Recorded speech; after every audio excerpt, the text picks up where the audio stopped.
மகன் தூய ஆவியாரின் பெயராலே நம் ஆண்டவராகிய இயேசு கிறிஸ்துவின் அருளும் கடவுளின் அன்பும் தூய ஆவியாரின் நட்புறவும் உங்கள் அனைவரோடும் இருப்பதாக.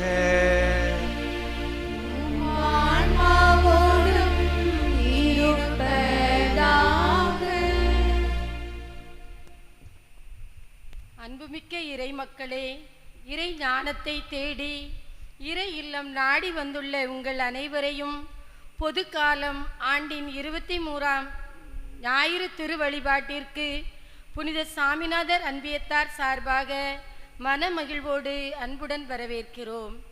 இன்றைய நற்செய்தி, இயேசுவின் சீடராய் வாழ்வது என்பது சாதாரணமானது அல்ல, அது ஒரு ஆழமான அர்ப்பணிப்பு என்பதை நமக்கு உணர்த்துகிறது. இந்த உலகில் உள்ள அனைத்து உறவுகளையும் உடைமைகளையும் விட இயேசுவை முதன்மைப்படுத்தவும் சிலுவையை சுமக்கவும் இயேசு நம்மை அழைக்கின்றார். இது ஒரு கடினமான அழைப்புதான், ஆனால் இந்த தியாகம்தான் நமக்கு உண்மையான விடுதலையையும் நிறைவையும் தருகிறது. முதல் வாசகத்தில் சாலமோன் அரசர் அரசாளும் ஞானத்திற்காக கடவுளை மன்றாடியதை வாசிக்க இருக்கிறோம். இறை திட்டத்தை அறிய இந்த உலகை ஆளும் ஞானத்தை விட மேலான இறைவனின் ஞானம் நமக்கு தேவை என்பதை அவர் நமக்கு உணர்த்துகிறார். இரண்டாம் வாசகத்திலோ பவுலடியார் மன்னிப்பு மற்றும் அன்பு போன்ற உயர்ந்த கிறிஸ்தவ விழுமியங்களை நம் வாழ்விலும் கடைபிடிக்க அறைகூவல் விடுக்கிறார்.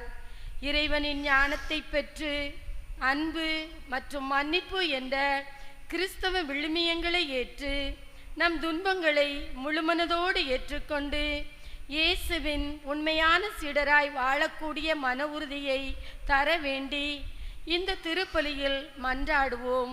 முழு மனதோடு பங்கெடுப்போம். இந்த திருப்பலியானது மைக்கேல் பாரத் 15ஆம் ஆண்டு நினைவு ஆண்மலை பாற்றியாக ஒப்புக்கொடுக்கப்படுகிறது. அன்புமிக்க சகோதர சகோதரிகளே, நம் திருமுழுக்கின் நினைவாக நம்மீது தெளிக்கப்படும் தமது படைப்பாகிய இத்தண்ணீரை புனிதப்படுத்தி அருளுமாறு நம் கடவுளாகிய ஆண்டவரை கெஞ்சி மன்றாடுவோமாக. வாழ்வின் ஊற்றும் தூய்மையின் தொடக்கமான தண்ணீரின் வழியாக மக்கள் புனிதமடைந்து நிலை வாழ்வின் கொடையை பெற வேண்டும் என்று திருவிழமானீர். இத்தண்ணீரை புனிதப்படுத்தி அருள உம்மை தாழ்மையாய் வேண்டுகிறோம். தண்ணீர் வளம் பெற அதில் உப்பிட வேண்டும் என்று இறைவாக்கன் எலிசா வழியாக கற்பித்தீர். உமது படைப்பு பொருளாக இந்த உப்பை பரிவிறக்கத்துடன் புனிதப்படுத்தி அருள உம்மை தாழ்மையாய் வேண்டுகிறோம். ஆண்டவரை, உப்பு கலந்த தண்ணீர் தெளிக்கப்படும் இடமெல்லாம் தீயோனின் தாக்குதல் அனைத்தும் தோல்விர செய்வீராக. தூய ஆவியார் உடனிருந்து எங்களை இடையராது காத்தருள்வாராக. எங்கள் ஆண்டவராகிய கிறிஸ்து வழியாக மன்றாடுகிறோம். ஆமென்.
பாவங்களிலிருந்து நம்மை தூய்மைப்படுத்துவாராக. இந்த நற்கருணை கொண்டாட்டத்தின் வழியாக அவர் தம்முடைய ஆட்சியின் விருந்தில் பங்கு கொள்ள நம்மை தகுதி பெற செய்வாராக.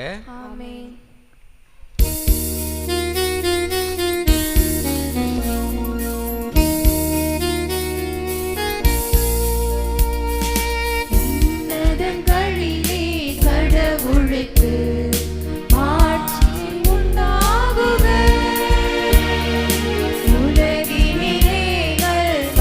கடவுளுக்கு அமைதியா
எங்களுக்கு மீட்பும் பிள்ளைகளுக்குரிய உரிமை வழங்கும் இறைவா, உம் அன்புக்குரிய மக்களை கனிவுடன் கண்ணோக்கி அருளும். அதனால் கிறிஸ்துவில் நம்பிக்கை கொண்டுள்ள உம் மக்களுக்கு உண்மையான விடுதலையும் நிலையான உரிமை பெற்றும் அளிப்பீராக. உம்மோடு தூய ஆவியாரின் ஒற்றைப்பில் இறைவனாய் என்று வாழ்ந்து ஆட்சி செய்கின்ற அவர் வழியாக உம்மை மற்ற அடுகிறோம்.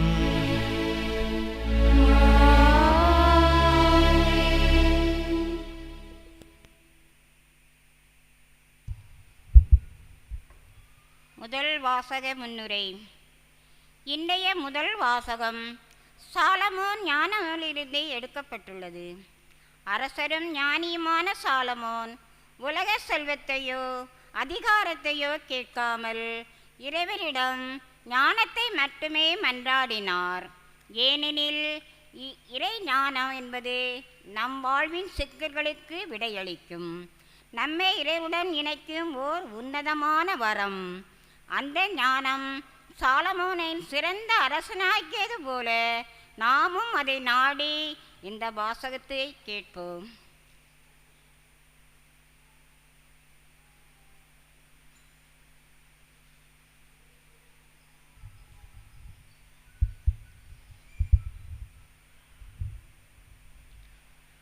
ஆண்டவரே பேசும், ஆண்டவரே பேசும். சாலமோனின் ஞான நூலிலிருந்து வாசகம். 9ஆம் அதிகாரம் 13ஆம் வசனம் முதல். சாலமோனின் ஞானம் 9:13. கடவுளின் திட்டத்தை அறிபவர் யார்? ஆண்டவரின் திருவுளத்தை கண்டுபிடிப்பவர் யார்? நிலையற்ற மனிதரின் எண்ணங்கள் பயனற்றவை, நம்முடைய திட்டங்கள் தவறக்கூடியவை. அழிவுக்குரிய உடல் ஆன்மாவை கீழ்நோக்கி அழுத்துகிறது. இந்த மண் கூடாரம் கவலை தோய்ந்த மனதுக்கு சுமையாய் அமைகிறது. மண்ணுலகில் உள்ளவற்றையே நாம் உணர்வது அரிது. அருகில் இருப்பவற்றையே கடும் உழைப்பால் தான் கண்டுபிடிக்கிறோம். இவ்வாறு இருக்க விண்ணுலகில் இருப்பவற்றை தேடி கண்டுபிடிப்பவர் யார்? நீர் ஞானத்தை அருளாமலும் உயர் வானிலிருந்து உம் தூய ஆவியை அனுப்பாமலும் இருந்தால் உம் திட்டத்தை யாரால் அறிந்து கொள்ள இயலும்? இவ்வாறு மண்ணுலகில் வாழ்வோருடைய வழிகள் செம்மைப்படுத்தப்பட்டன. உமக்கு உகந்தவற்றை மனிதர் கற்றுக்கொண்டனர், ஞானத்தால் மீட்பு அடைந்தனர். ஆண்டவர் வழங்கும் அருள்வாக்கு. பதிலுரை பாடல். திருப்பாடல் 90, வசனங்கள் 3 முதல் 6, 12 முதல் 17. திருப்பாடல் 90.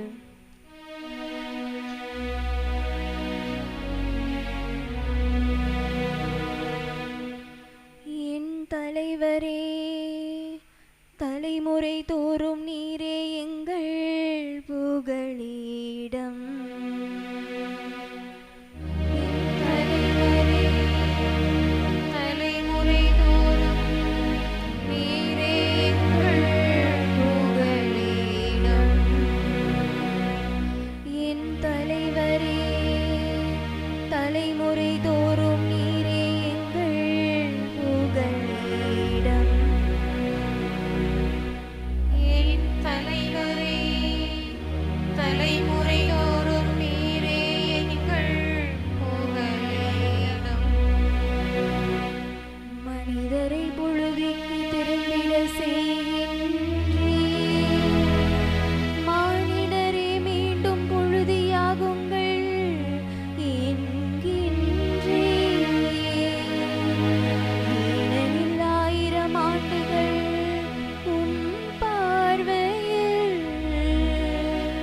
கடந்து போன நீச்சையை நாள் போலவும் இரவின் ஒரு சாமம் போலவும் உள்ளன.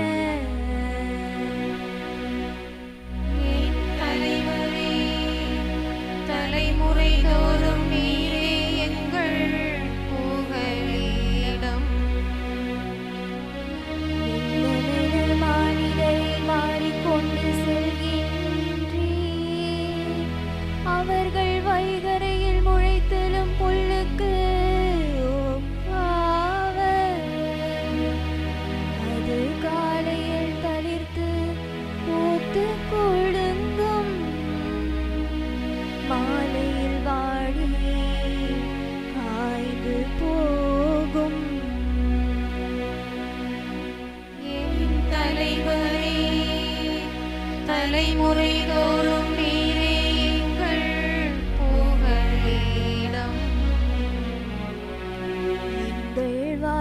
நாள்களை கணிக்க எங்களுக்கு கற்பியும். அப்பொழுது ஞானமிகு உள்ளத்தை பெற்றிடுவோம். ஆண்டவரே திரும்பி வாரும். இத்துணை காலம் இந்நிலை ஊழியருக்கு இரக்கம் காட்டும். தலைவரே, தலைமுறை தோறும் நீரே எங்கள் புகலிடம். காலைதோறும் உமது பேரன்பால் எங்களுக்கு நிறைவழியும். அப்பொழுது வாழ்நாளெல்லாம் நாங்கள் களி கூர்ந்து மகிழ்வோம். என் கடவுளாம் தலைவரின் இன்னருள் என் மீது தங்குவதாக. நாங்கள் செய்பவற்றில் எங்களுக்கு வெற்றி தாரும். ஆம், நாங்கள் செய்பவற்றில் வெற்றி அருளும். என் தலைவரே, தலைமுறை தோறும் நீரே எங்கள் புகலிடம். என் தலைவரே, தலைமுறை தோறும் நீரே எங்கள் புகலிடம்.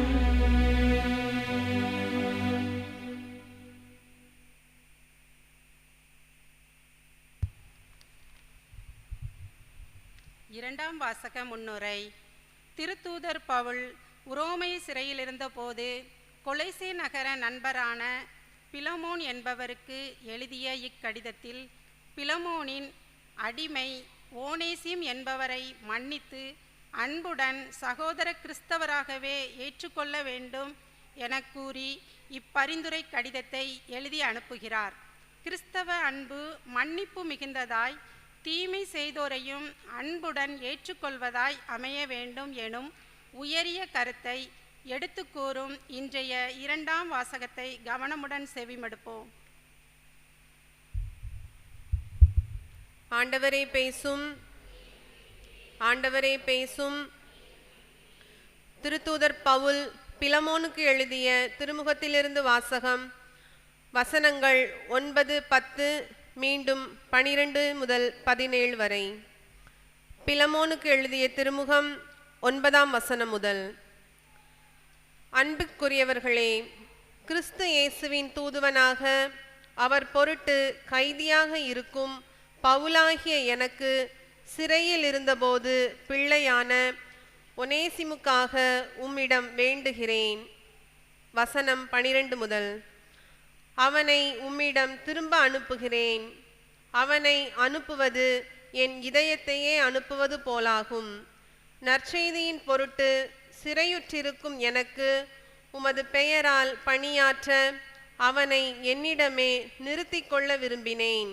ஆனால் நீர் செய்யும் நன்மையை கட்டாயத்தினால் செய்யாமல் மனமாற செய்ய வேண்டும் என்று நினைத்தே உம்முடைய உடன்பாடின்றி எதையும் செய்ய நான் விரும்பவில்லை.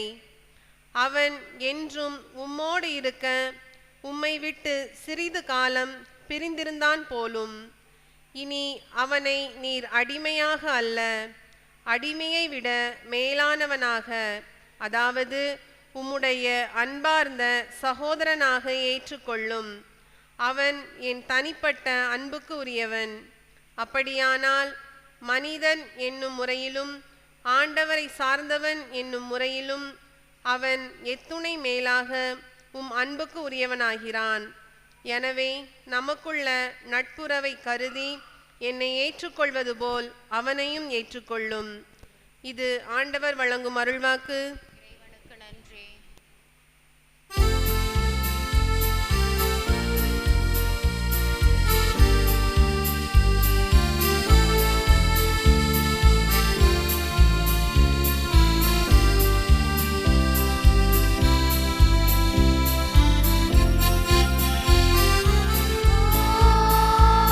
Alleluia,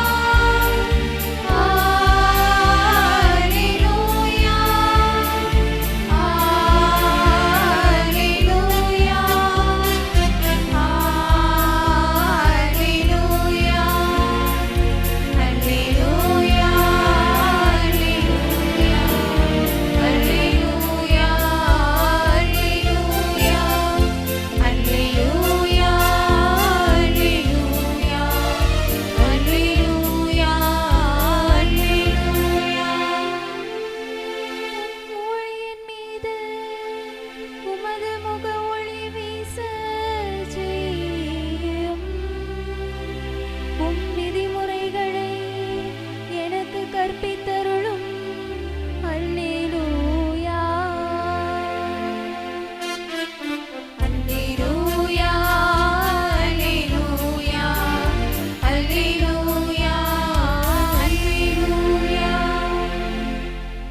ஆண்டவர் உங்களோடு இருப்பாராக.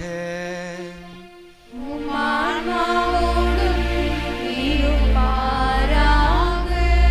லூக்கா எழுதிய தூய நற்செய்தியிலிருந்து வாசகம். ஆண்டவரே மாட்சி உமக்கே. அதிகாரம் 14.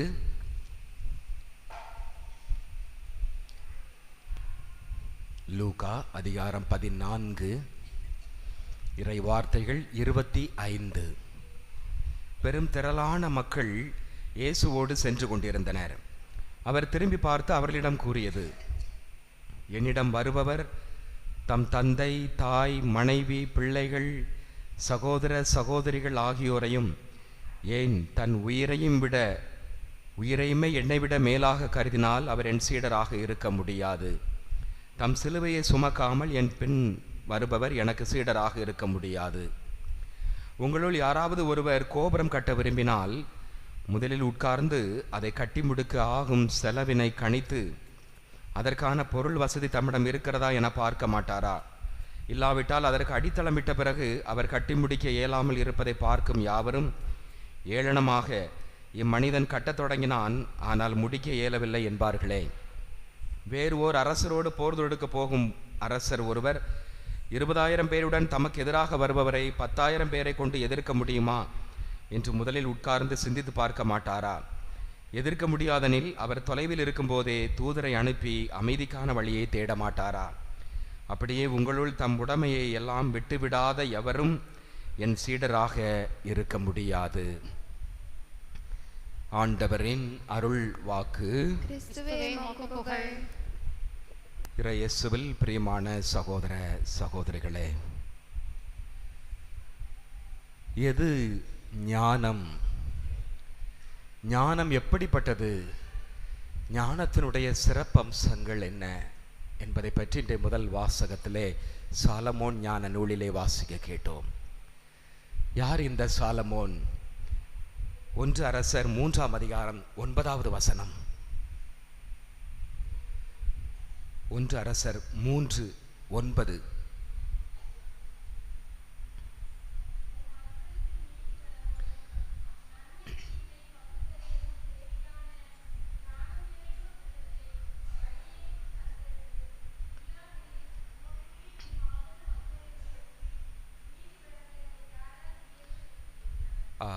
கடவுள் சாலமோனிடம் தோன்றி உனக்கு என்ன வேண்டுமானாலும் கேள் என்று சொல்கிறார். இதே போல நம்மிடமும் கடவுள் தோன்றி உனக்கு என்ன வேண்டுமானாலும் கேள் என்று சொன்னால் நாம வழக்கமாக இந்த காலத்தில் முதல்ல கேட்கறது என்னது? நீடிய ஆயுள், நல்ல உடல், ஆன்ம சுகம். ஏன்னா இன்னைக்கு அதுதான் முதல்ல தேவை. இன்னைக்கு ஆஸ்பத்திரி மருத்துவமனைகள் எல்லாமே நிரம்பி வழிகிறது. எனவே நல்ல சுகத்தை தாங்க ஆண்டவரே அப்படின்னு சொல்லி கேட்போம். அடுத்து நம்மளுடைய குடும்பம் எல்லாத்தையும் நல்லா இருக்கணும் அப்படின்னு சொல்லி நாம் கேட்போம். ஆனால் இந்த சாலமோன் எதை கேட்டார்? எனக்கு பொன்னோ வெள்ளியோ பொருளோ எதுவுமே வேண்டாம் ஆண்டவரே, மக்களை வழிநடத்தக்கூடிய, நீதி வழங்கக்கூடிய ஞானத்தை எனக்கு தாரும், உமது ஞானத்தை எனக்கு தாரும், உண்மையே எனக்கு தாரும் என்று கேட்டார். சரி, அப்படிப்பட்ட இந்த சாலமோன் இன்றைய முதல் வாசகத்திலே அருமையாக சொல்லுகிறார். அப்போ ஞானம்னா என்ன? உண்மையான ஞானம் எது?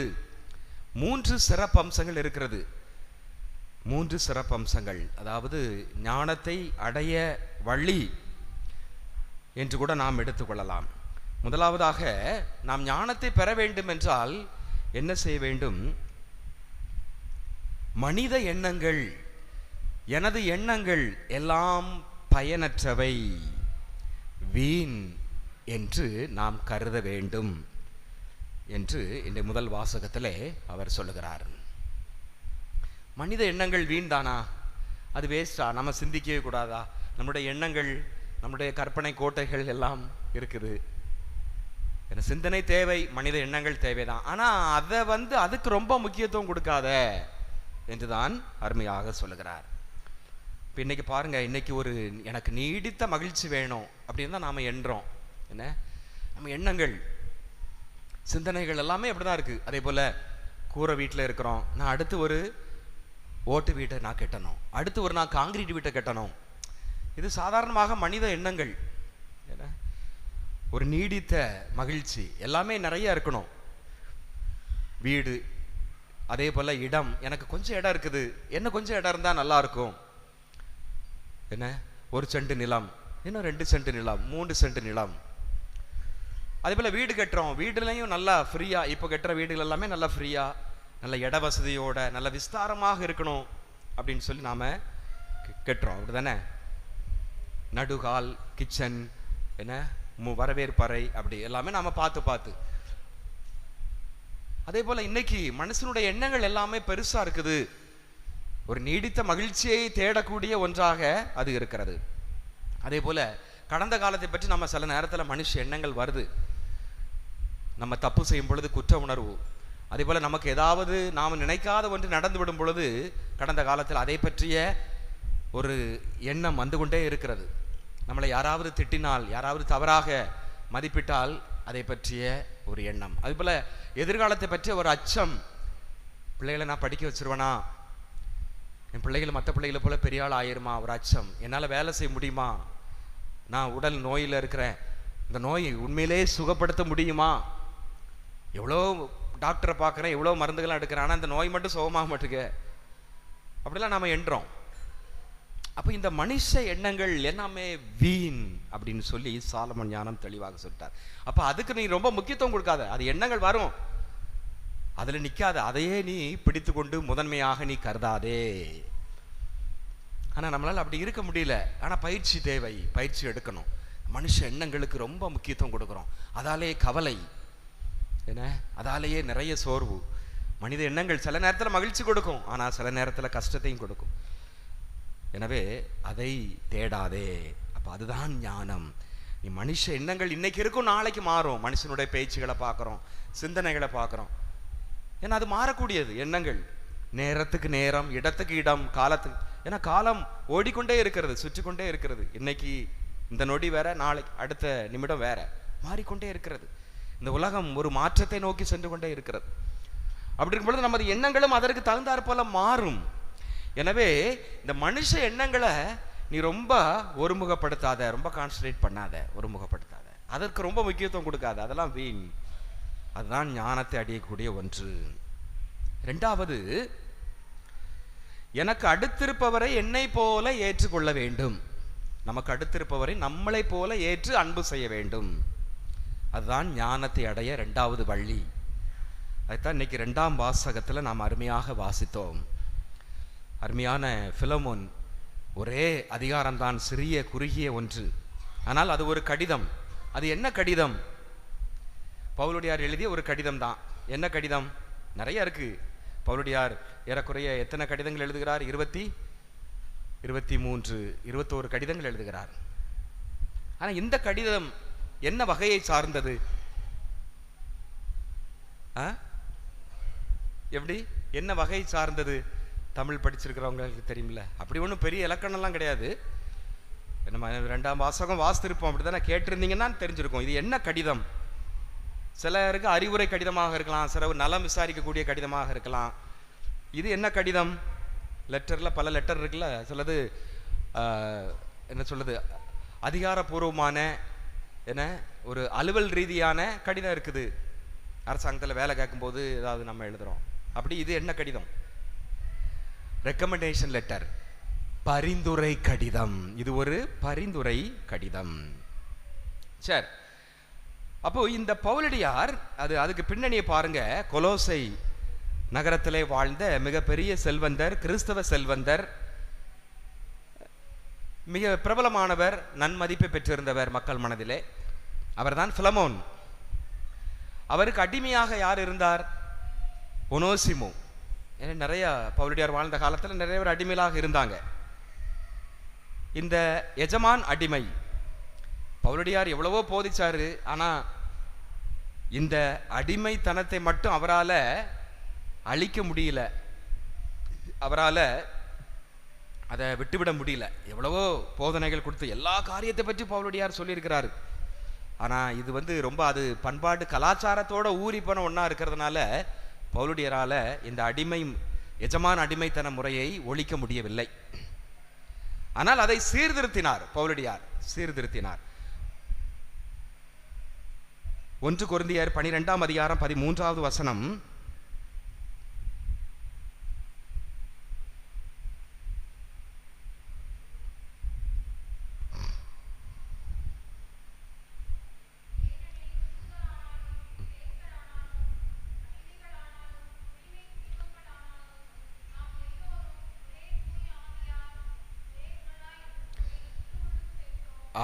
அப்போ இந்த அடிமைத்தனத்தை அவரால் ஒழிக்க முடியல, ஆனால் அதை சீர்படுத்தி இருக்கிறார். அப்போ யூதரானாலும் கிரேக்கரானாலும் அடிமையானாலும் உரிமை குடிமகன் ஆனாலும் எல்லாருமே நம்ம ஆண்டவரால் தேர்ந்தெடுக்கப்பட்டவர்கள், நீங்கள் எல்லாருமே தூய மக்கள், அவருடைய உரிமை சொத்தான மக்கள், ஒரே திருமுழுக்கு தான் பெற்றிருக்கிறீங்க அப்படின்னு சொல்லி ஒரு சமத்துவத்தை கொண்டு வந்தார். ஆனால் அந்த சிஸ்டத்தை, அந்த அமைப்பு முறையை மாற்ற முடியவில்லை.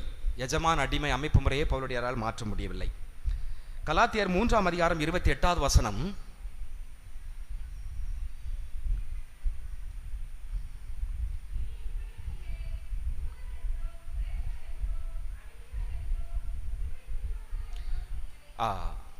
எல்லாருமே கடவுளுடைய குடும்பத்தை சார்ந்தவர்கள் என்று அருமையாக அவர் சொல்வார். எபேசியர் 6ஆம் அதிகாரம் 5லிருந்து 9 வரை உள்ள பகுதிகளிலும் இதே செய்தியை தான் நாம பார்க்கிறோம். சரி, இப்போ இந்த அடிமை ஒனோசிமு பல ஆண்டுகளாக அடிமையாக இருந்தார். ஆனால் ஒரு குறிப்பிட்ட சூழ்நிலை நிமித்தமாக பிலமோன் தன்னுடைய தலைவர், தன்னுடைய பாஸ், அந்த தலைவரிடமிருந்து, எஜமானிடமிருந்து தப்பி ஓடுகின்றார். 18வது வசனத்தில் நாம பார்க்கிறோம். தப்பி ஓடி எங்கு வருகிறார்? பவுலடியாரிடம் தஞ்சம் புகுகிறார். கொஞ்ச நாள் பவுலடியாரோட தங்கி இருக்கிறார். அதன் பிறகு அவர் என்ன நினைச்சாரோ தெரியல, மீண்டும் நான் எஜமானிடம் திரும்பி செல்வேன் என்று. பவுலடியார் இருக்கும்போது அவர் நல்ல ஒரு கிறிஸ்தவராக மாறிட்டார், நல்ல ஒரு வாழ்க்கை. சரி, நம்ம இப்படி இவ்வளவு நாள் நம்ம வேலை பார்த்த இடத்த விட்டுட்டு வந்துட்டோமே, நம்ம திரும்பி போவோம், அங்கே போவோம் அப்படின்னு சொல்லிட்டு இந்த ஒனோசிமு தன்னுடைய பழைய எஜமான் பிலோமோனிடம் திரும்பி செல்ல வேண்டும் என்று ஆசைப்படுகிறார். அப்போ பவுலடியாரிடம் அதை தெரிவிக்கிறார். இதுக்கிடையில பவுலடியாரும் பிலோமினும் நண்பர்கள், நல்ல ஃப்ரெண்ட்ஸ்.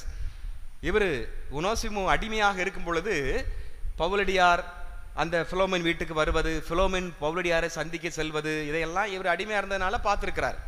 யாரு? ஒனோசிமு. அதனால தான் அவர் தப்பிச்சு ஓடும் பொழுது பவுலடியார்ட்ட தஞ்சம் புகுந்தார். இப்போ பவுலடியார்ட்ட இந்த காரியத்தை நான் திரும்பி போறேன் அப்படின்னு சொல்லி தெரிவிக்கிறார்.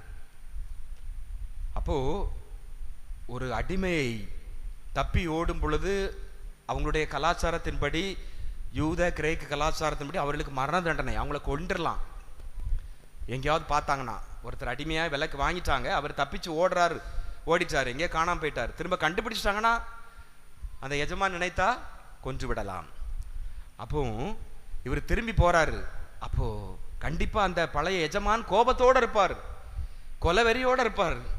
அப்போ அதை தணிக்கணும் பிலோமின், அதை தணிச்சு இவரை ஏற்றுக்கொள்ள வேண்டும் என்பதற்காக பவுலடியார் எழுதிய பரிந்துரை கடிதம்தான் இந்த பிலமோனுக்கு எழுதப்பட்ட இந்த திருமுகம். நாம் 2ஆம் வாசகம் நாம் அருமையாக வாசித்தோம். அதில் அருமையாக வாசித்தோம் பார்த்தீங்களா? என் இதயத்தையே, இந்த ஒனோசிமுவை அனுப்புவது என் இதயத்தையே நான் அனுப்புவது போல அனுப்புகிறேன், என் அன்பு பிள்ளையே நான் உனக்கு அனுப்புகிறேன் அப்படின்னு சொல்லி நண்பர்கிட்ட சொல்றார். ஏற்றுக்கொள்ளுங்கள். அடுத்து என்ன சொல்றார்? அடிமையாக இல்லை. எப்படி ஏற்றுக்கொள்ள? அடிமையாக இல்லை, உன் சகோதர சகோதரிகளில் ஒருவராக அவரை ஏற்றுக்கொள்ள வேண்டும் என்று பரிந்துரை கடிதம் கொடுக்கின்றார். அதைத்தான் நாம் வாசித்தோம். எனவே இந்த ஞானம் என்பது இரண்டாவது, எனக்கு அடுத்திருப்பவரை நம்மை நேசிப்பது போல பிறரையும் நேசிக்க வேண்டும், ஏற்றுக்கொள்ள வேண்டும். மூன்றாவது, ஞானத்தை அடைவதற்கான வழி என்ன? விட்டுவிடுதல், திட்டமிடுதல். விட்டுவிடுதல்னா என்ன அப்படிங்கிறத பற்றி தான் நாம் இன்னைக்கு நற்செய்தி வாசகத்தில் வாசித்தோம். எதை விட்டுவிட வேண்டும்? 3 விதமான காரியங்களை விட்டுவிட வேண்டும். உயிரை, உடைமையை, உறவை நீ விட்டுவிட வேண்டும் என்று ஆண்டவர் இயேசு நற்செய்தியில் சொல்லுகிறார். ஒரு குதிரை இருக்கிறது, அது கட்டப்பட்டிருக்கிறது, லாயத்திலே கட்டப்பட்டிருக்கிறது. அப்போ அந்த கட்டப்பட்ட கட்டை அவிழ்த்தாதான் என்ன செய்யும்? குதிரை முன்னோக்கி ஓடும். அப்போ நாமளும் நம்ம வாழ்க்கையில் முன்னோக்கி செல்ல வேண்டும் என்றால் சில காரியங்களை அவிழ்த்து விட வேண்டும், சில காரியங்களை நாம் விட்டு விட வேண்டும். அப்போ எதையெல்லாம் விட்டு விட வேண்டும்? முதல்ல உயிரையே நீ ஆண்டவருக்காக பணயம் வைக்க வேண்டும். கிறிஸ்தவ மதம் பரவி வந்த காலம், தொடக்க காலத்திலே இயேசுனுடைய உண்மை சீடராக உரோமையிலே வாழ்ந்து வந்தார். ஆனால் அவர் ஒரு ஏழை விவசாயி. ஆனால் இயேசுனுடைய ஆசீர்வாதத்தால் அவருடைய நிலம் நன்றாக விளைந்தது. அவர் மகிழ்ச்சியாக இருந்தார். அதில் கிடைக்கக்கூடிய கொஞ்சம் பலன்களை எல்லாம் ஏழைகளுக்கு கூட ஒரு பங்கு கொடுப்பார். அப்படி நல்ல முறையில் வாழ்ந்து வந்தார். அப்போ இது உரோமை அரசனுக்கு எட்டியது. அவரை எப்படியாவது பிடித்து கொலை செய்யுங்கள் என்று படை தளபதிகளுக்கு உத்தரவிட்டு விட்டார். படை தளபதிகள் தேடி செல்கிறார்கள்.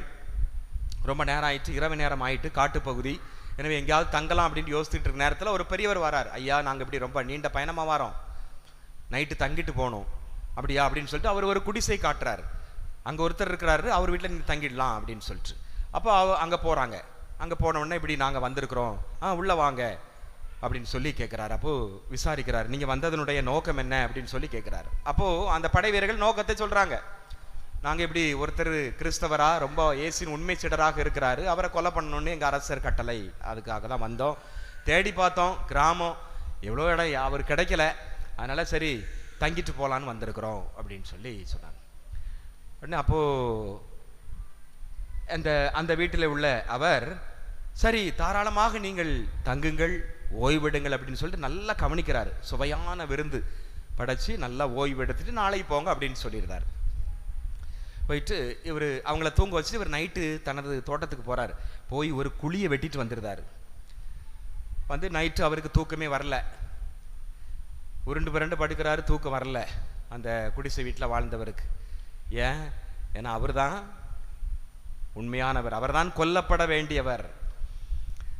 அப்போது காலையில் முழிச்சாச்சு. செஞ்ச உடனே அவங்கள ஐயா ரொம்ப நல்லது, ரொம்ப நன்றி, நாங்கள் கிளம்புறோம் அப்படின்னு சொல்லி கிளம்பும் பொழுது அவர் சொல்றார், நில்லுங்கள், நீங்கள் தேடி வந்த மனிதர் நான் தான். நீங்கள் யாரை கொல்ல வேண்டும் என்று தேடி வந்தீர்களோ என்னை கொல்லுங்கள், நான் தான் அந்த இயேசுனுடைய உண்மையான ஒரு சீடர். அப்போ அந்த படை வீரர்களுக்கு தூக்கி வாரி போட்டது. இப்படி நைட்டு முழுவதும் நல்லா கவனிச்சு, இப்படிப்பட்டவரா, உங்களை நாங்கள் எப்படி கொல்றது அப்படின்னு சொல்லி பின் வாங்கினார்கள்.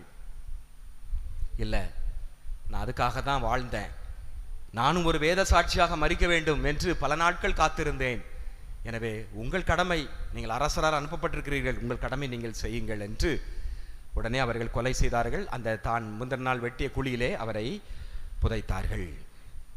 எனவே இந்த ஞானத்தை அடைவதற்கு முதன்மையான வழி விட்டுவிடுதல். அதிலே முதலாவது உயிரை விட்டுவிடுதல், தன்னுடைய உயிரையும் ஆண்டவருக்காக விட்டுவிடுதல். என் ஆண்டவருக்காக நான் இருப்பேன், அதுதான் உண்மையான ஞானம், அதுதான் உண்மையான சீடத்துவம் என்று நற்செய்தியிலே ஆண்டவர் சொல்கிறார். இரண்டாவது உடைமையை விட்டுவிட வேண்டும் என்று அவர் சொல்லுகிறார். இன்னைக்கு எல்லாருக்குமே நமக்கு நிறைய ஆசைகள், நிறைய பொருட்கள் மேலே, அந்த உடைமைகள் மேலே ரொம்ப ஆசை இருக்குதான் செய்து.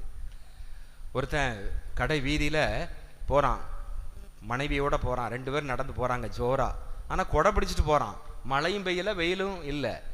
பக்கத்தில் உள்ளவங்கலாம் கேட்குறாங்க, என்ன அது சிரிச்சுக்கிட்டு இருக்காங்க பாதி பேர், என்ன எப்படி கொடை பிடிச்சிட்டு போகிற அப்படின்னு சொல்லிட்டு.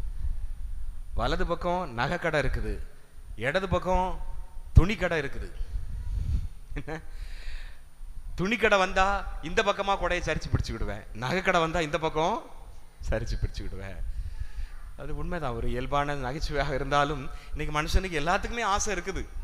ஏன்னா ஆண்களுக்கும் ஆசை, பெண்களுக்கு மட்டும் இல்லை, எல்லாத்துக்குமே ஆசை இருக்குது. ஆண்களுக்கும் சரி, நிறைய பணம் சம்பாதிக்கணும், நல்லா நான் லட்சாதிபதி ஆகணும், சுகபோகமாக வாழணும் அப்படின்னு சொல்லி எல்லாருக்கும் தான் ஆசையாக இருக்குது. பெண்களுக்கு அது ஒரு விதமான ஆசை. சிறுவர்களுக்கு, பிள்ளைகளுக்கு, இவங்களுக்கு கூட சில ஆசைகள்லாம் இருக்கும். வாட்ச் வாங்கணும், நான் செல்ஃபோன் வாங்கணும், பயங்கரமாக நிறையா. அப்போது அந்த உடைமைகள், அந்த ஆசைகளை, அந்த பற்றுகளை நாம் என்ன செய்யணும்? விட்டுவிட வேண்டும். ஒருத்தன் துறவி ஆகணுன்ட்டு ஆசிரமத்துக்கு போகிறான். அப்போ பையோட போகிறான். சரி, நீ துறவி ஆகணும்னா நீ கையில் வச்சிருக்க ஒரு பையை அதை தூக்கி போட்டு வா, ஆற்றில் தூக்கி போட்டு வா. அப்போ அவன் ஐயா யோசிக்கிறான், ஏன்னா அது ஃபுல்லாக பணம். வந்திருக்கிறான், சரி ஏதாவது தேவைப்படும் அப்படின்ட்டு பணத்தை கொஞ்சம் அள்ளி போட்டு வந்திருக்கான். அப்போ ஆற்றுக்கு போகிறான், உட்காடுறான், ஒவ்வொரு காசாக போடுறான். முடியல மனசு.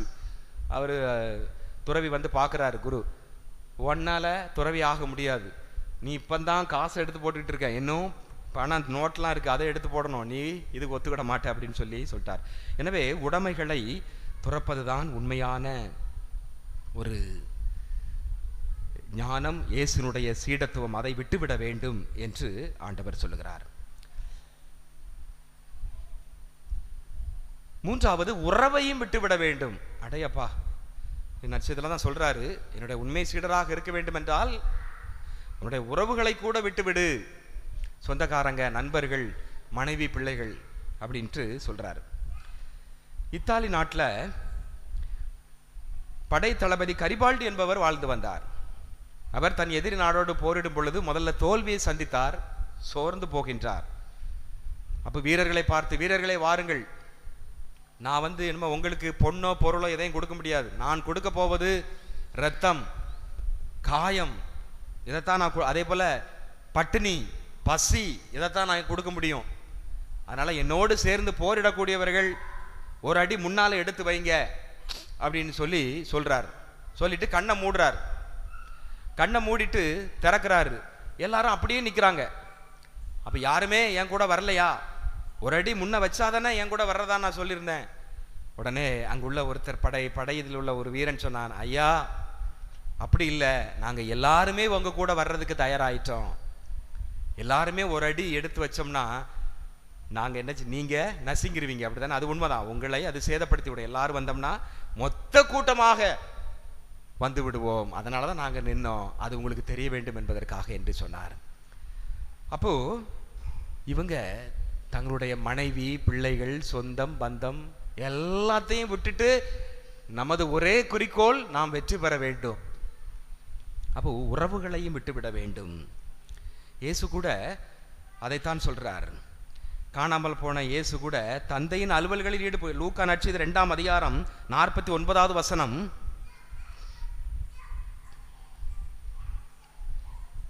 இயேசுவை காணாமல் போகிறார். எருசலேம் ஆலயத்தில் அவரை தேடுகிறார்கள். கடைசியில் அங்க ஆலயத்தில் இருக்கிறார். பெரிய பெரிய அறிஞர்கள், விவிலிய அறிஞர்கள் மத்தியில் நின்று பேசிக்கிட்டு இருக்கிறார். அப்ப அவங்கெல்லாம், என்ன மாவனை இப்படி விட்டுட்டு போயிட்ட? அப்ப என் தந்தையின் அலுவல்களில் நான் ஈடுபட்டிருக்க வேண்டும் என்பது உங்களுக்கு தெரியாதா? அப்போ அந்த நேரத்தில் கூட ஆண்டவர் உறவை விட அங்கு தன்னுடைய வேலைக்கு, தன்னுடைய ஆண்டவருக்கு, தன்னுடைய அழைக்கப்பட்ட தன்னுடைய தந்தை இறைவனுக்கு முக்கியத்துவம் கொடுப்பதை பார்க்கிறோம். அதில் மத்தேயு நற்செய்தி 12ஆம் அதிகாரம் 48 பார்க்கிறோம், யார் என் தாய் சகோதரர்கள், இறை வார்த்தை கேட்டு அதன்படி நடப்பவர்கள் தான் அப்படின்னு சொல்லிட்டார். திருப்பாடல் 16:5 பார்க்கிறோம், ஆண்டவரை நீர்தாமை என்னுடைய உரிமை சத்து, என்னுடைய உரிவர்கள், வேற யாருமே எனக்கு வேண்டாம் அப்படின்னு சொல்லி நாம நினைக்கிறோம். இப்போ நிறைய பழங்கள் இருக்கிறது, அப்போ எல்லாமே நல்ல, ஆனால் நம்ம வாங்க போகும் பொழுது அதில் நல்ல பழத்தை மட்டும்தான் நாம் எடுப்போம். ஆனால் அவ்வளோ நேரம் அவங்க சேர்ந்து இருந்திருப்பாங்க. ஆனால் அது ஒரு சிறிய பிரிதல் தான், உறவு பிரிதல். ஆனாலும் கூட அதை நாம் ஒரு உயர்வானதாக எடுத்துக்கொள்ள, இன்னைக்கு ஒன்று எடுக்கிறாங்க, நாளைக்கு என்னை எடுப்பார்கள். அதுபோல் கணவன் மனைவி இருக்கிறாங்க, அப்பா அம்மாவோட வாழ்கிறாங்க குடும்பமாக. அடுத்து அவங்களுக்கு திருமணம் ஆகும் பொழுது மனைவி தன்னுடைய தாய் தந்தை எல்லாத்தையும் விட்டுட்டு வரணும், அப்படி தானே? தாய் தந்தை தன்னுடைய சொந்தக்காரங்க எல்லாம் விட்டுட்டு ஒரு புதிய குடும்பமாக உருவாக வேண்டும். அப்போ சில நேரத்தில் நாம் உறவையும் துறக்க வேண்டும். அப்போ உண்மையான சீடர் ஆண்டவரை பின் செல்வதற்கு உயிரை, உடைமையை, உறவை துறக்க வேண்டும். அப்போ இந்த விட்டு விடுதல் இதுதான் உண்மையான ஒரு ஞானத்தை அடைவதற்கான 3வது வழி என்று அவர் சொல்லுவதை நாம் பார்க்கின்றோம். எனவே அன்புக்குரியவர்களே, இந்த ஞானம் என்பது விலை உயர்ந்தது. நீதிமொழிகள் 3ஆம் அதிகாரம் 15வது வசனத்தில் பார்க்கிறோம், ஞானம் எல்லாவற்றையும் விட உயர்ந்தது. நீதிமொழிகள் 1ஆம் அதிகாரம் 7வது வசனத்தில் ஆண்டவருக்கு அஞ்சு நடப்பது தான், ஆண்டவர் மீது கொண்டிருக்கக்கூடிய அச்சம், அவருடைய கட்டளைகளை கடைபிடிப்பது தான் உண்மையான ஞானம், ஞானத்தை அடைவதற்கான ஞானத்தின் தொடக்கமே அதுதான் அப்படின்னு சொல்லிட்டார். எனவே அன்புக்குரியவர்களே, இந்த நாளிலே உண்மையான ஞானம் எது என்று நாம் உணர்ந்து கொண்டுவோம். எனவே நமது மனசில் உள்ள எண்ணங்கள், ஏக்கங்கள் நம்முடைய சிந்தனைகள் இதெல்லாம் பயனற்றவை என்று உணர்தல், எனக்கு அடுத்திருப்பவரையும் ஏற்றுக்கொண்டு அன்பு செய்தல், அதே போல உயிரை, உடைமையை, உறவை சில நேரத்தில் விட்டுவிட்டு ஆண்டவரை நோக்கி நமது எண்ணத்தை திசை திருப்புதல், இவைகளை நாம் பெற்றுக்கொள்வோம், ஞானத்தை அடைவோம். அதற்கு தேவையான வரம் வேண்டி நாம் இந்த வழிபாட்டிலே பங்கெடுப்போம். ஆமென்.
சொல்லி வேண்டுவோம்.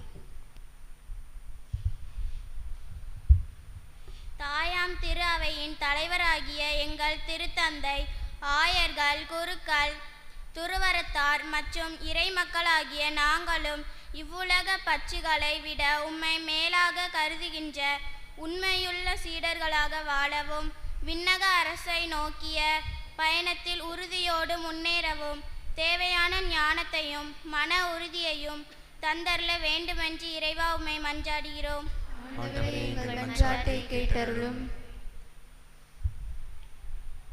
உலக தலைவர்களுக்காக இவ்வுலகின் தலைவர்களும் எங்கள் நாட்டின் தலைவர்களும் மக்களின் நலனுக்காக முடிவெடுக்கும் அனைவரும் மனிதரின் திட்டம் பயனற்றவை என்பதை உணர்ந்து உமது வழிகாட்டுதலின்படி சமத்துவம், சகோதரத்துவம், நல்லிணக்கம் மற்றும் அமைதி ஆகிய விளிம்புகளின்படி மக்களையும் உலகையும் வழி நடத்த வேண்டும் என்று இறைவா உம்மை மன்றாடுகிறோம். ஆண்டவரே, எங்கள் மன்றாட்டை கேட்டருளும்.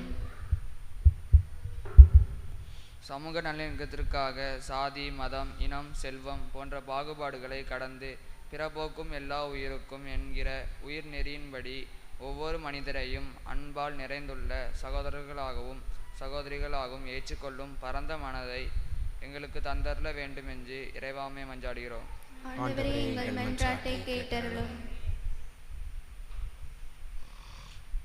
சீடத்துவ வாழ்விற்காக உம்மை பின்பற்றுவதற்கு தேவையான திடமான முடிவையும் தியாக மனப்பான்மையையும் உறுதி நிறைந்த வாழ்வையும் எங்களுக்கு தந்து உம்மை பின்தொடர்வதில் உறுதியாக இருக்க அருள் தர வேண்டும் என்று இறைவா உம்மை மன்றாடுகிறோம். ஆண்டவரே, எங்கள் மன்றாட்டை கேட்டருளும்.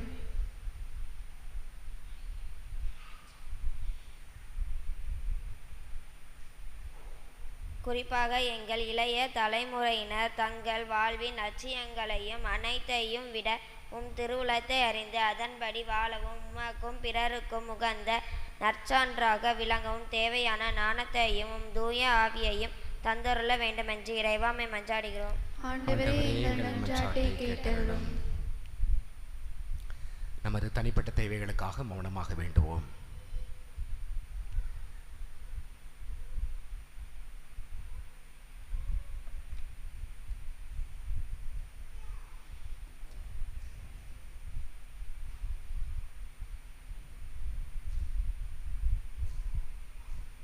என்றும் வாழும் இல்லாமல் இறைவா, இது உமது பிள்ளைகளாக நாங்கள் அனைவரும் விரும்பி கேட்டது மன்றாட்டுக்களை தயவாய் ஏற்றங்களுக்கு தந்திரள வேண்டும் என்று எங்கள் ஆண்டவராகிய கிறிஸ்து வழியாக மன்றாடுகிறோம்.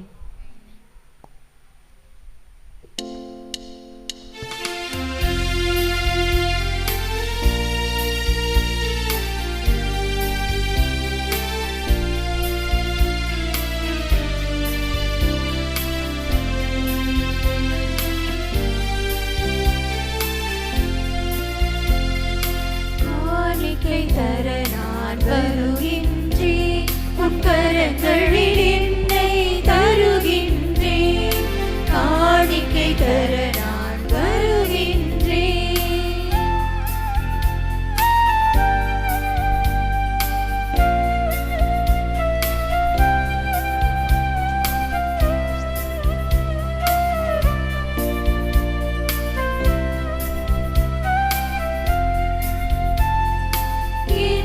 கொடுத்தாலும் பயனில்லை, நான் என்னை கொடுக்காமல் பொருள் கொடுத்தார்.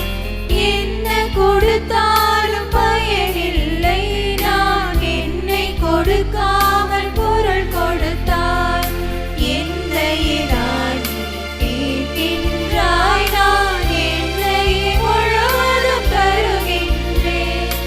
என்னையே நான் கேட்கின்றாய், நான் என்னை முழுவதும் தருகின்றேன். காணிக்கை தர நான் வருகின்றேன், உன் கரங்களில் என்னை தருகின்றேன். காணிக்கை தர நான் வருகின்றேன்.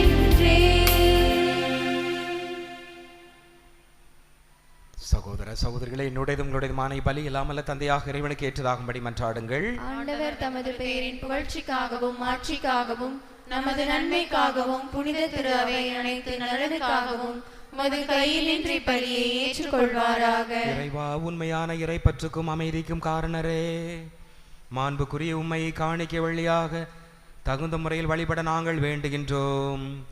அதனால் தூய மறை நிகழ்வுகளின் உண்மையான உணர்வோடு பங்கேற்பதன் வழியாக நாங்கள் ஒன்றுபடுவோமாக. எங்கள் ஆண்டவராகிய கிறிஸ்து வழியாக உம்மை மன்றாடுகிறோம்.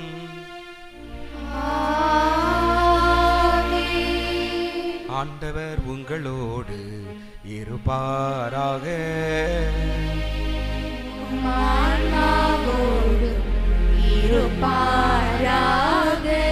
எங்களை மேலே எழுப்புங்கள்.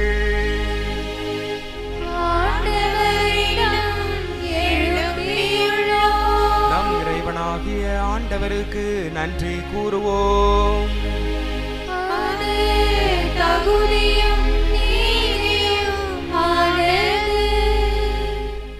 ஆண்டவரே, தூயவரான தந்தையே, என்று முளையில்லாமல்ல இறைவா, என்னாலும் இவ்விடத்தில் நாங்கள் உமக்கு நன்றி செலுத்துவது மெய்யாகவே தகுதியும் நீதியுமாகும். எங்கள் கடமையும் மீட்புக்குரிய செயலுமாகும். பாஸ்கா மறை நிகழ்வு வழியாக கிறிஸ்து புரிந்த அற்புத செயல் இதுவே. தேர்ந்தெடுக்கப்பட்ட வழிமரபினர், அரச குருக்களின் கூட்டத்தினர், புனித மக்கள் இனத்தார், அவரது உரிமை சொத்தான மக்களின் ஆட்சி நாங்கள் இப்பொழுது அடையுமாறு எங்களை பாவத்திலிருந்தும் சாவின் பிடியிலிருந்தும் அழைக்க அவர் திருவிழமானார். இவ்வாறு இருளிலிருந்து வியத்தகு ஒளிக்கு அழைக்கப்பட்ட நாங்கள் உமது வல்லமை எங்கும் எடுத்துரைக்க செய்தொருளினார். ஆகவே வானதூதர் புனிதர் அனைவரோடு சேர்ந்து நாங்களது மகிமையை புகழ்ந்து முடிவின்றி பாடுவதாவது: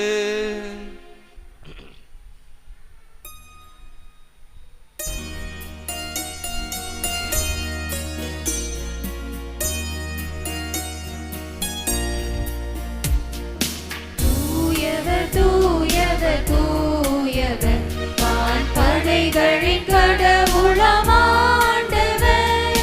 விண்ணகமும் மண்ணகமும் உமது மாட்சியால் நிறைந்துள்ளன.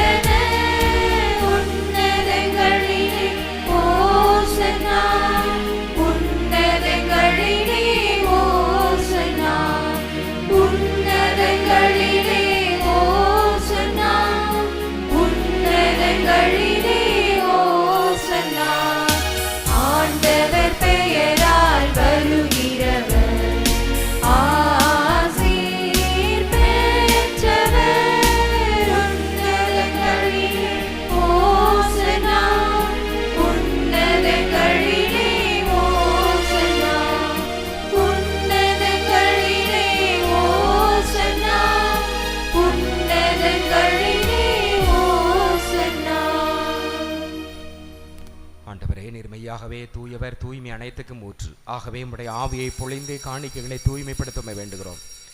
இவ்வாறுங்கள் ஆண்டவர் இயேசு கிறிஸ்துவின் உடலும் இரத்தமுமாக எங்களுக்கு இவை மாறுபனவாக. அவர் பாடுபட உளம் கனிந்து தம்மை கையளித்த போது அப்பத்தை எடுத்து நன்றி செலுத்தி அதை பிட்டு தம் சீடருக்கு அளித்து கூறியதாவது: அனைவரும் இதிலிருந்து பெற்று உண்ணுங்கள், ஏனெனில் இது உங்களுக்காக கையளிக்கப்படும் என் உடல்.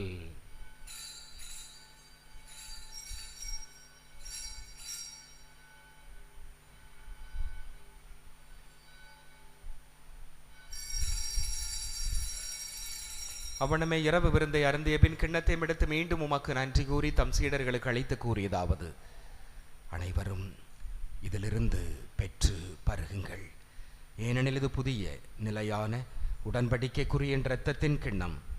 இது பாவ மன்னிப்புக்கென்று உங்களுக்காகவும் பலருக்காகவும் சிந்தப்படும். இதை என் நினைவாகச் செய்யுங்கள்.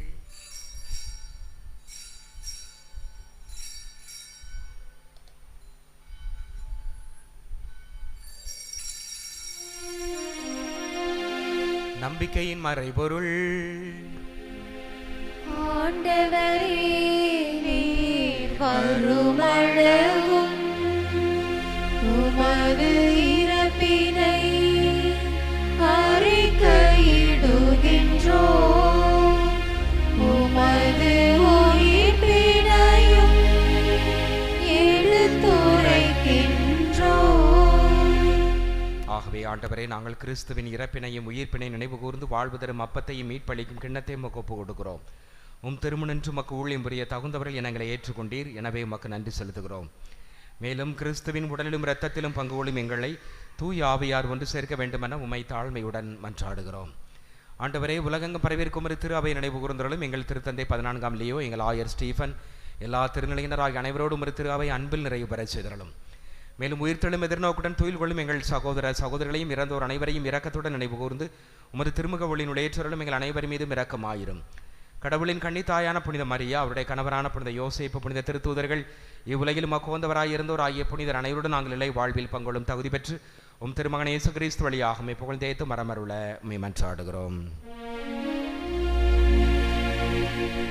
இவர் வழியாக இவரோடு இவரில் எல்லாமல்ல இறைவனாகிய தந்தையே, தூய ஆவியாரின் ஒற்றைப்பில் எல்லா புகழும் ஆட்சியும் என்றென்றும் உமக்கு உரியதே.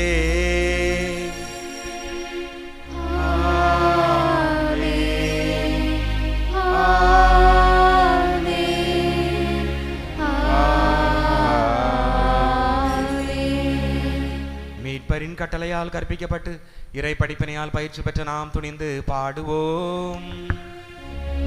உலகில் இருக்கிற எங்கள் தந்தையே, உமது பெயர் தூயது என போற்றப் பெறுக, உமது ஆட்சி வருக, உமது திருவுளம் விண்ணுலகில் நிறைவேறுவது போல மண்ணுலகிலும் நிறைவேறுக.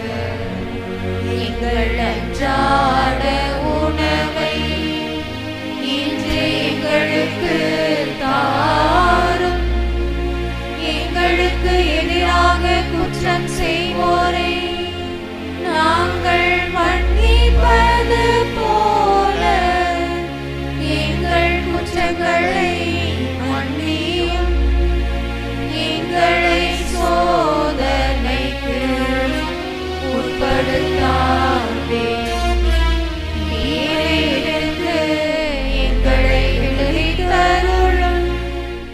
ஆண்டவரே, தீமை அனைத்திலிருந்தும் எங்களை விடுவித்து எங்கள் வாழ்நாளில் அமைதியை கனிவுடன் அருள உம்மை மன்றாடுகிறோம்.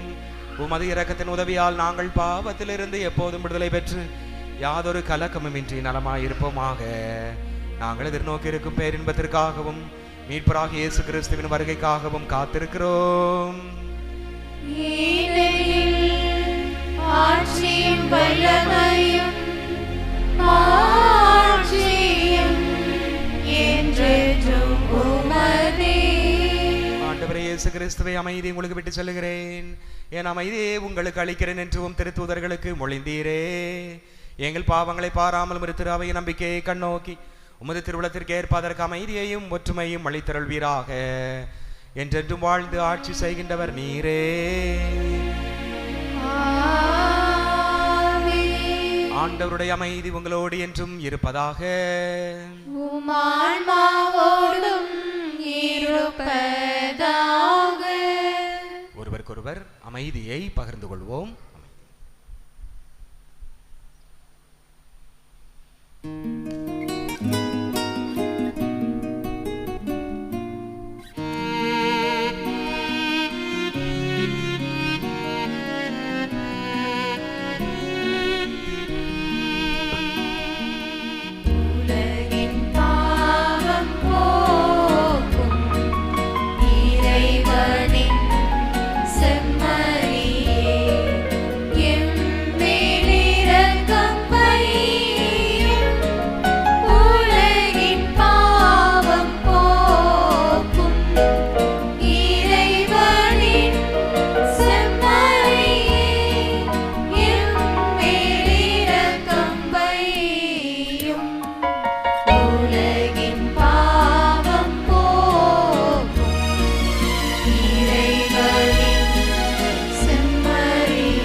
செம்மறி இவரே உலகின் பாவங்களை போக்குகின்றவர்.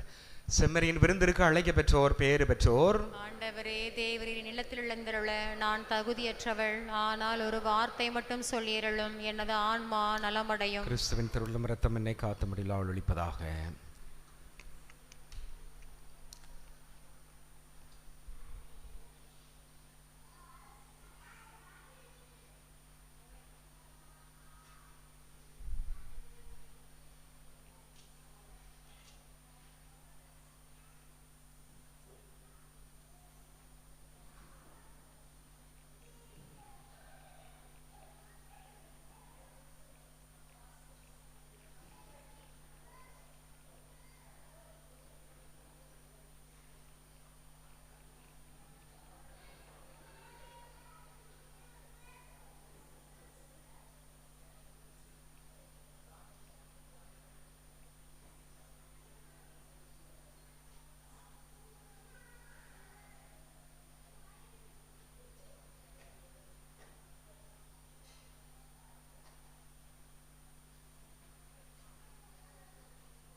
பக்கம் எண் 172. பக்கம் எண் 172.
நமது கத்தோலிக்க கிறிஸ்தவர்களின் கணக்கெடுப்பு பணியானது ஆரம்பிக்கப்பட்டிருக்கிறது. உங்களுக்கு அந்த தகவல்கள் அடங்கிய ஒரு தாள் உங்களுக்கு கொடுக்கப்படும். அந்த காகித தாளிலே நீங்கள் உங்களுடைய விவரங்களை எல்லாம் பதிவு செய்து உங்களுடைய அன்பிய பொறுப்பாளரிடம் கொடுத்து விடுங்கள். அதன் பிறகு எல்லாவற்றையும் நாம் மொத்தமாக நமது தமிழ்நாடு கத்தோலிக்கர் அந்த சென்னைக்கு நாம் அலைபேசியிலிருந்து நாம் அதை பதிவேற்றம் செய்துவிடலாம். அதில் தகவல்கள் எல்லாமே நீங்கள் உண்மையாக அதை சொல்லுங்கள். குறிப்பாக வருமானம், அது நம்ம என்ன வருமானமோ மாதத்துக்கு அதை போட்டுருவோம். அது சராசரியாக நம்ம போட்டு விடலாம். மாதத்துக்கு 10,000 ரூபா வருது, சில மாதம் 15,000 வரும். அப்போ சராசரியாக அப்படி போட்டு விடலாம். இது ஒரு உதாரணம், சரிதானே? ஏன்னா அதை நம்ம குறைச்சி எழுதுனதுனால ஒன்றும் நமக்கு சலுகை தரப்போகிறதில்ல. ஏன்னா எந்த இதுவுமே அப்படி தான், எந்த சென்சஸுமே நம்ம மனுஷ இயல்பு நாம் என்னச்சும் குறைச்சி போடுவோம். ஆனால் அப்போ இருந்தே அப்படி தான். நமக்கு ஏதாவது அரசாங்கத்திலேருந்து ஏதாவது சலுகை கிடச்சிருக்கா? இல்லை, எதுலேயுமே நமக்கு சலுகை கிடைக்காது. அதனால் உள்ளதை உள்ளபடி நாம் அதை குறிப்பிடுங்கள். அது விரைவாக நீங்கள் பூர்த்தி செய்து கொடுத்து இந்த பணியை நாம் விரைவாக முடிக்க ஒத்துழைப்பு தருமாறு தாழ்மையோடு கேட்டுக்கொள்கிறோம். நம்ம ஊரை சார்ந்த வெளியூரில் இருக்கக்கூடியவர்கள், அவர்கள் சென்னை மற்ற இடங்களில் இருப்பார்கள். அவர்கள் அங்கு குடும்ப கையேடு வைத்திருக்கக்கூடியவர்கள் அங்கு ஏற்கனவே இந்த பகுப்பாய்வு, இந்த கணக்கெடுப்புக்காக அவர்கள் தகவல்கள் எல்லாம் கொடுத்திருப்பார்கள். எனவே நாம் அவர்களை இங்கு சேர்க்க வேண்டாம். அது உங்களிடம் அது கேட்கும் பொழுது நீங்கள் அந்த தகவல்களை குறித்து வைத்துக் கொள்ளுங்கள். எனவே வெளியூரில் இருக்கக்கூடியவர்கள் குடும்ப கையேடு வைத்திருந்தால் கண்டிப்பாக அவர்கள் அங்கு அதை பூர்த்தி செய்திருக்கலாம். எனவே அது இங்கு சேர்க்கப்படாது. இல்லைன்னா 2 இடத்திலும் சேர்க்கப்பட்ட நிலை ஏற்படும். அதே போல் தூத்துக்குடியிலும் ஒரு சில பேர் பங்கு கார்டு வைத்திருந்தால் அது கேட்டுக்கொள்ள வேண்டும். தூத்துக்குடியில் அந்த பங்கிலே நீங்கள் கணக்கெடுப்புக்கு உங்களுடைய பெயரை பதிவு செய்திருக்கிறீர்களா என்று. இல்லாதவர்களுக்கு இங்கு கணக்கெடுக்கப்படும். அதே போல் இது குடும்ப வாரியான ஒரு கணக்கெடுப்பு.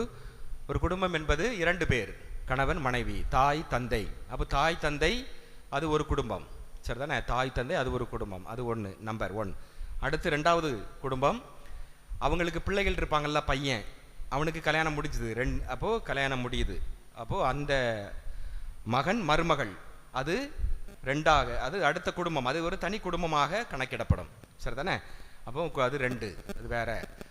அப்போ அவருடைய பிள்ளைகள் எல்லாம் அதில் வரும், சரிதானே? அடுத்து இன்னொரு இளைய மகன் இருக்கலாம், அது தனியாக கணக்கிடப்பட வேண்டும். கணவன் மனைவி அவருடைய பிள்ளைகள். அப்போ பெற்றோர்கள் தாய் தந்தை 2 பேருமே இருந்தாங்கன்னா அவங்களுக்கு தனியாக சேர்க்க வேண்டும். சரி, இப்போ பெற்றோரில் 2 பேர் ஒருத்தர் இல்லை, ஒருத்தர் தான் இருக்கிறாங்க அப்படின்னா அவங்க அந்த 2 பையன்களில் யார்கிட்ட இருக்கிறாங்களோ, இருக்க விரும்புகிறாங்களோ, குடும்ப கார்டில் மூத்த பையன் இல்லைன்னா 2ஆவது பையன், அதில் அவங்களோடு சேர்த்துக்கொள்ள வேண்டும். அப்போது பெற்றோர்கள் தாய் தந்தை 2 பேரில் யாராவது இல்லை என்றால் அவர்கள் தனி குடும்பமாக கருதப்பட மாட்டார்கள். தன் பிள்ளைகளோடு அவர்கள் சேர்ந்து கொள்ள வேண்டும். 2 பேருமே இருந்தால் அவர்கள் தனி குடும்பம்.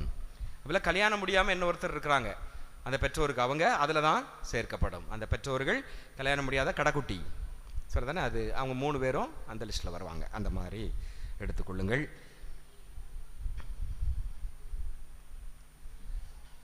இன்றைய வழிபாட்டை சிறப்பித்தவர்கள் சாமிநாதர் அன்பியம். அடுத்த வாரம் சிறப்பிக்கக்கூடியவர்கள் அந்தோணியார் அன்பியம். இந்த வார அன்பை கூட்டம் நடைபெறும் இல்லங்கள்: சாமிநாதர் அன்பியம் திரு சேசையா விமலா அவர்கள் இல்லம், அந்தோணியார் அன்பியம் திரு இயேசுவடியான் சந்திரா அவர்கள் இல்லம், ஆரோக்கிய எண்ணெய் அன்பியம் திரு கிரகோரி பிளாரன்ஸ் அவர்கள் இல்லம். அடுத்த வார ஞாயிறு திருப்பலி ஞாயிற்றுக்கிழமை மாலை 6 மணிக்கு நடைபெறும். நாளை ஞாயிற்றுக்கிழமை மாலை 6:15 மணிக்கு நமது ஆலயத்தில் நற்செய்தி கூட்டம் நடைபெறும். வருகின்ற திங்கட்கிழமை 8ஆம் தேதி நமது ஆரோக்கிய மாதா கெவி திருவிழா சிறப்பு திருப்பலி நடைபெறும். திங்கட்கிழமை 8ஆம் தேதி மாலை 7 மணிக்கு திருப்பலி நடைபெறும். அதனை நீங்கள் எல்லோருமே அன்பியங்கள் பக்தர்கள் எல்லோருமே இணைந்து அதை வழிபாட்டை சிறப்பு செய்யுமாறு கேட்டுக்கொள்கிறேன். இப்போல 10ஆம் தேதி புதன்கிழமை ஒரு நினைவு திருப்பலி இருக்கிறது.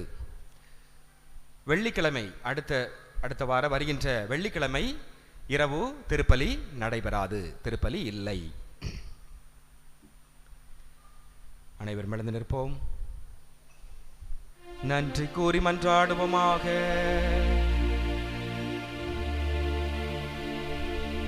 ஆண்டவரே, உமது வார்த்தையாலும் விண்ணகமிருந்தால் நம்பிக்கையாளருக்கு நீர் உணவளித்து வாழ்வளிக்கின்றீர். இவ்வாறும் அன்பு திருமகன் அளிக்கும் மாபெரும் கொடைகளினால் நாங்கள் வளம் பெற்று அவரது வாழ்வில் என்றும் பங்கேற்கும் தகுதி பெறுவோமாக. எங்கள் ஆண்டவராகிய கிறிஸ்து வழியாக உம்மை மன்றாடுகிறோம். ஆண்டவர் உங்களோடு இருப்பாராக.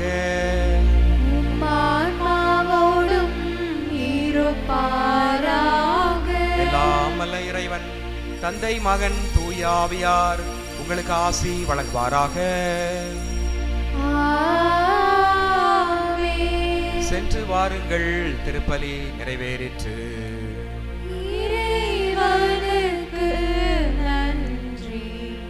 கத்தோலிக்க கிறிஸ்தவர்களுடைய ஒரு சமூக பொருளாதார கணக்கெடுப்பு அந்த தாள்களை நீங்கள் விரைவாக பூர்த்தி செய்து கொடுங்கள். அந்த பணியை செய்து கொண்டிருக்கூடியவர்கள் திரு பாஸ்கர் மற்றும் திரு விஜய் அவர்கள் தாராள உள்ளத்தோடு நேரம் கிடைக்கும்போது அந்த பணியை அலைபேசியிலே ஆன்லைனிலே அப்லோட் செய்ய வேண்டிய அந்த பணியை செய்து கொண்டிருக்கிறார்கள். எனவே எல்லா நிலையிலும் ஒத்துழைப்பு கொடுங்கள். எனவே இது திருச்சபை, தாய் திருச்சபை. மொத்த கணக்கெடுப்பு எத்தனை குடும்பங்கள் இருக்கிறது, எத்தனை பேர் இருக்கிறார்கள், அது அடுத்து சமூக பொருளாதார நிலை எப்படி இருக்கிறது, அந்த காலத்தில் நமக்கு பொருளாதார நிலை எப்படி இருந்துச்சு, இப்போ எப்படி இருக்குது அப்படிங்கிறத பற்றிய ஒரு தெளிவுக்காக, ஒரு தெரிவை தெரிந்து கொள்ள வேண்டும் என்பதற்காகத்தான் இந்த கணக்கெடுப்பு. அதனால் சரியான பொருளாதார அந்த வருமானம் அதுகளெல்லாம் சரியாக தெரிந்து கொள்ளுமாறு கேட்டுக்கொள்கிறேன்.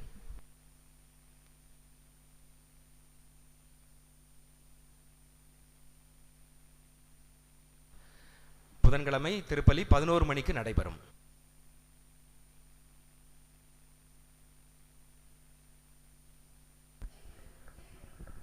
பக்கம் எண் 301. பக்கம் எண் 301.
உண்மை வழியில் நாம் நடப்போம்.